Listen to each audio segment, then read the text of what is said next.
Las Vegas is not fading by accident. It is being stripped apart, piece by piece, by the same corporate logic that once promised growth and now leaves decay behind. Why are some of the most recognizable casinos on the Strip starting to feel abandoned, while headlines still celebrate gaming revenue? What is being hidden behind the language of upgrades, rebrands, and record profits? And who is really benefiting while guests pay more, workers absorb the pressure, and entire properties quietly rot in plain sight? This is no longer a warning about where Vegas might be headed. The damage is already here.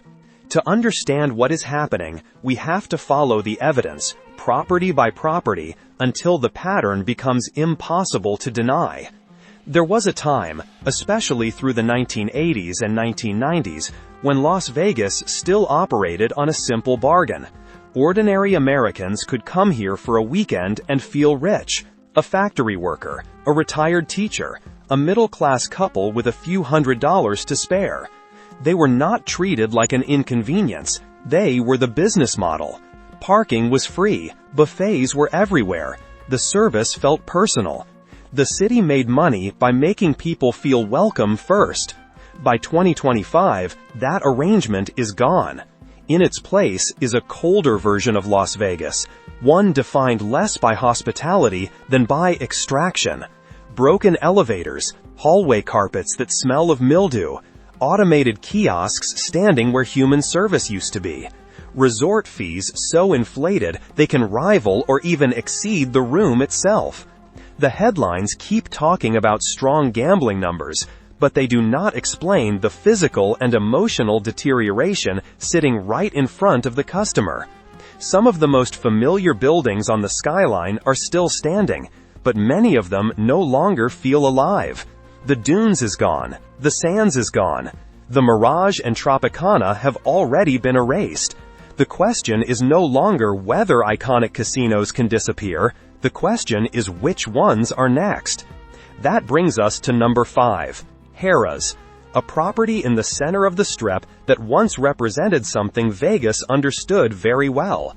It was not glamorous, it was not elite, it was not trying to compete with Bellagio or imitate Caesar's Palace. For years, Harrah's stood for practical value. A clean room, a decent meal, a straightforward stay. It served the kind of guest who wanted the Vegas experience without having to perform wealth just to enjoy it. That identity gave Harrah's a purpose. It made the place matter. Now that identity has been hollowed out by neglect. In 2024 and 2025, the surface-level ratings on platforms like TripAdvisor and Yelp may still appear survivable, at roughly 3.5 to 4 stars. But the detailed reviews tell a darker story. Smoke trapped deep in the fabrics, carpets worn down to the threads, ventilation that feels exhausted. The physical building is aging in ways regular customers can smell, see, and feel. And yet, the prices keep climbing as if the experience were moving upward, not backward. Room rates are rising by around 10 to 15% annually. Guests are being hit with $25 to $35 in daily charges just to use the mini fridge for their own water. A breakfast buffet now pushes toward $40. Those numbers are not shocking by modern Strip standards on their own. MGM does it. Wynn does it. But the difference is obvious. At Wynn, people expect to be paying for polish. At Harrah's, they are paying luxury-level add-ons for a product that increasingly feels worn out. That is where the resentment begins. Not just because Vegas is expensive, but because the value equation has collapsed. The deeper reason sits above the property itself. Caesars Entertainment has been directing large sums into places like Horseshoe and flagship assets such as Caesar's Palace, including roughly $500 million in renovation activity across 2024 and 2025. Meanwhile, Harrah's has received only the minimum required to keep operating. That decision says everything. Harrah's is not being positioned as a future asset. It is being treated like an old cash machine. useful mainly for generating revenue and helping service debt. The human consequence is already visible. According to trend data from the Nevada Gaming Control Board, the property's most loyal base, retirees and veterans, is slowly pulling away. They are not disappearing from Vegas entirely. They are downgrading, moving toward even cheaper and more distressed options like Circus Circus, because the old promise Harrah's once made no longer holds. By 2026, the outlook becomes hard to ignore. A casino on valuable land, aging from the inside, with two likely futures. It gets sold to reduce corporate debt, or it is stripped down and repurposed into a non-gaming hotel to reduce operating costs. Either way, the Harrah's people remember is already gone in everything but name. If Harrah's represents slow corporate abandonment, the next property represents something even harder to reverse: obsolescence. Not symbolic decline, not a temporary slump, structural obsolescence. To see it, you only have to cross the street and look at Excalibur. When MGM opened that drawbridge in 1990, this was more than another resort entering the market. It was a declaration, a bright medieval fantasy built for the family-friendly era, a castle in the desert selling the idea that Las Vegas could become something like Disneyland without losing its gaming core. For a while, that illusion worked. It gave the city a different tone, a different promise, a different customer. But by 2025, that promise feels almost unrecognizable. Excalibur no longer comes across as a themed resort preserved by nostalgia. It feels like a relic being kept alive just long enough to keep producing cash. The visual language is still there, the turrets, the branding, the memory of what it was supposed to be. But the condition underneath tells a different story. Guests describe a lobby marked not by excitement, but by the smell of industrial cleaner layered over stale cigarette smoke and old carpet that has absorbed too many years and too little care. The elevators are not a convenience so much as a risk. Overcrowded, slow, sometimes simply out of service. Even getting to your room can feel like an endurance test instead of the beginning of a vacation. Inside the towers, the age of the place becomes harder to hide. Furniture chipped by time, bathroom fixtures discolored with years of use, interiors that seem frozen in 1990 without the charm that nostalgia usually requires. And that is the central contradiction. Excalibur still trades on location, visibility, and price sensitivity, but it no longer competes on quality. MGM does not need it to. The model is straightforward. Keep the upfront room rates low enough to attract budget travelers and families. Then recover the value through resort fees and add-on charges once the guest is already inside the system. That is why the neglect matters. Because it is not just decay, it is strategy. The real renovation spending here has been near zero for years. That tells you this property is not being prepared for a comeback. It is being harvested. The fake castle on Tropicana and Las Vegas Boulevard is no longer valuable because of what it offers as a resort. It is valuable because of where it sits. The land is the prize. The building is the container. And once maintenance costs rise high enough to threaten the margin, the logic becomes brutally simple. Tear it down. Replace it with something more profitable. Repackage the dirt beneath the fantasy. So Excalibur now stands in a strange and deeply revealing position. Still visible, still busy enough, still functioning, but no longer protected by the idea that it deserves saving. What used to symbolize a more innocent era of Las Vegas has become a holding pattern, a decaying placeholder on premium land, waiting for the day the numbers no longer justify keeping it alive.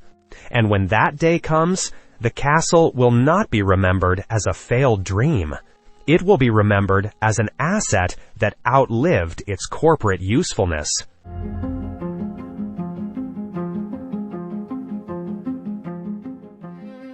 If Excalibur is a story about neglect on valuable land, the Rio is something different. It is a story about distance, timing, debt, and the brutal reality of trying to revive a property after its cultural center has already collapsed. There was a period, especially through the 1990s and early 2000s, when being off-strip was not a weakness. In some cases, it was part of the appeal, and the Rio understood that better than most. It was not just another hotel sitting away from Las Vegas. It had character. It had energy. It had a tropical identity locals actually responded to. It had one of the most famous seafood buffets in town. And for nearly 20 years, it carried something even more valuable than foot traffic. It carried relevance. The World Series of Poker turned the property into sacred ground every summer, bringing with it prestige, attention, and millions of dollars. Then that advantage disappeared. In 2022, the World Series of Poker moved to Horseshoe on the Strip. And when that happened, the Rio did not just lose an event. It lost a large part of its reason for being. What remained was a building separated from the Strip by the I-15, cut off from the spontaneous traffic that keeps weaker properties alive. Nobody simply drifts into the Rio anymore. In modern Las Vegas, convenience is power. Visibility is power. Friction kills demand. To visit the Rio now requires intention, and by 2025, fewer people are making that choice. Dreamscape companies bought the property from Caesars and presented the acquisition as a revival story. They began renovating the Ipanema Tower, trying to cover years of deferred maintenance with fresh surfaces and a new presentation. But the problem at Rio was never going to be solved by paint alone, because behind the cosmetic improvements sits a harsher financial reality. To fund the renovation in a high-interest rate environment, Dreamscape relied on a $176 million CPACE loan. That matters because CPACE is not an ordinary financing arrangement. It is government-enabled financing attached directly to the property and repaid through property taxes. In practical terms, it operates like a second mortgage with real pressure built into the future of the asset. That loan changes everything. Every dollar the Rio earns now has to fight through debt service before it can become breathing room. That means the property is not simply trying to improve. It is trying to generate immediate cash flow under pressure. And that creates a dangerous contradiction. The Rio needs more guests, but it sits in a location that naturally limits easy guest volume. So the obvious fallback is the local market. But locals remember what this property became under Caesars. They remember the dirty rooms. They remember the broken slot machines. They remember the long decline. They remember the buffet closing. And memory in Las Vegas has economic consequences. That is what makes the Rio so fragile. Winning back trust is not a branding exercise. It is more expensive than renovation, because it requires people to believe the building has truly changed. If Dreamscape cannot do that, the $176 million that was supposed to rescue the property may become the force that suffocates it.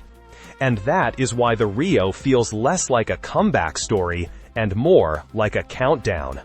In a city where location already decides half the battle, debt can finish the rest. The lesson is harsh, but clear. Ambition without natural traffic and renovation without restored trust can turn even a famous property into a mathematical problem with no easy way out. If the Rio is being crushed by isolation, the next property proves something even more disturbing. A casino can stand in the middle of Las Vegas, sit on famous land, carry decades of public memory, and still decay into something that barely resembles a resort. That brings us to Circus Circus. For millions of Americans, especially those who came of age in the 1970s and 1980s, this was not just another stop on the Strip. It was a rite of passage. It was one of the last places where working-class families could still feel included in the Vegas fantasy. It was affordable, loud, imperfect, and unmistakably part of the city's mass appeal. By 2025, that image has darkened into something almost unrecognizable. Circus Circus no longer feels like a budget resort doing its best to survive.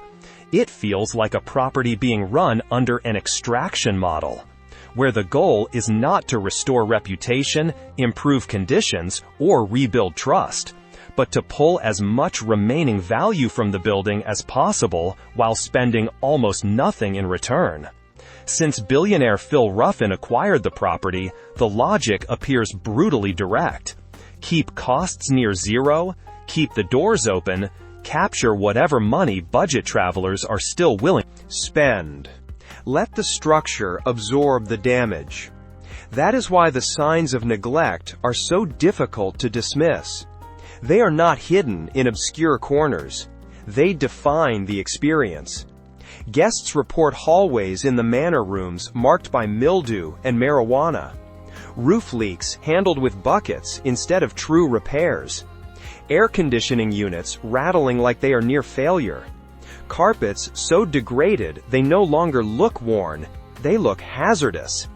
And even those details are not the most alarming part, because the deeper issue is no longer comfort, it is safety. Throughout 2024 and into 2025, the property has faced repeated reports of security failures, including theft, fights, and a broader atmosphere of disorder after dark.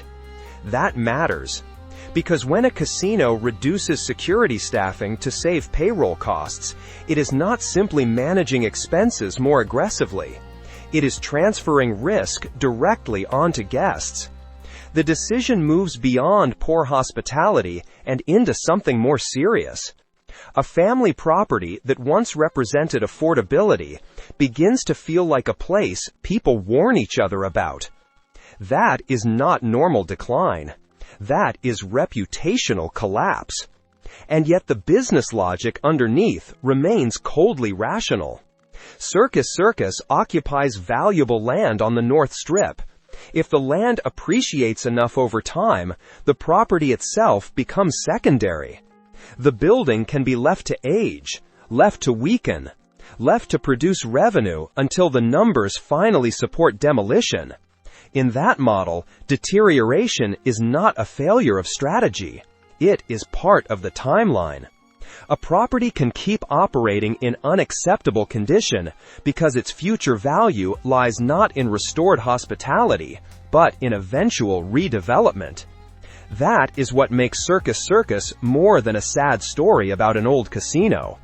It is a warning about what happens when land value matters more than guest experience, and when a famous property is treated less like a public-facing business than like a used asset being run until the wheels come off.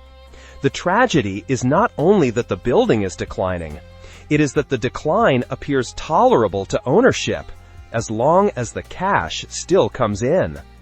That is why Circus Circus feels less like a resort in trouble and more like a liability clock still ticking.